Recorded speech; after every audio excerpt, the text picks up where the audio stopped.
రాష్ట్రంలో సమృద్ధిగా వర్షాలు కురిసి రైతాంగం సుభిక్షంగా ఉండాలనే ఉద్దేశంతో ఇంద్రకీలాద్రిపై గత 3 రోజులుగా జరుగుతున్న వరుణ యాగాలు మహాపూర్ణాహుతితో ఘనంగా ముగిశాయి.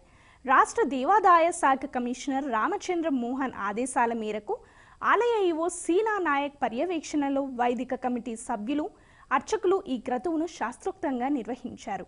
ముగింపు వేడుకల సందర్భంగా ఉదయం దుర్గాఘాట్ వద్ద కృష్ణానది జలాలను అర్చకులు, వేద పాఠశాల విద్యార్థులు ఘటాల్లోకి సేకరించారు. అనంతరం పవిత్ర జలాలతో కూడిన ఘటాలను శిరస్సుపై దాల్చి మంగళ వాయిద్యాలు, వేద మంత్రోచ్చారణల నడుమ ఇంద్రకీలాద్రిపైకి ఊరేగింపుగా తీసుకొచ్చారు. సాంప్రదాయ దుస్తుల్లో విద్యార్థులు చేసిన ఈ ఊరేగింపు భక్తులను విశేషంగా ఆకట్టుకుంది. ఉదయం 7 గంటలకు శ్రీ మల్లేశ్వర స్వామి ఆలయంలో మహాన్యాస పారాయణం, ఘటాభిషేకం, హోమాలు నిర్వహించారు. అనంతరం పాత యాగశాల వద్ద వేద పండితుల మంత్రోచ్చారణల మధ్య మహాపూర్ణాహుతి కార్యక్రమాన్ని వైభవంగా జరిపారు. అబ్బో, ఇక్కడ కేజీ చీరలు కొంటే 1/2 కేజీ చీరలు ఫ్రీ అంట. మంగళ్య షాపింగ్ మాల్ కేజీల్లో సేల్, టన్నుల్లో ఆనందం.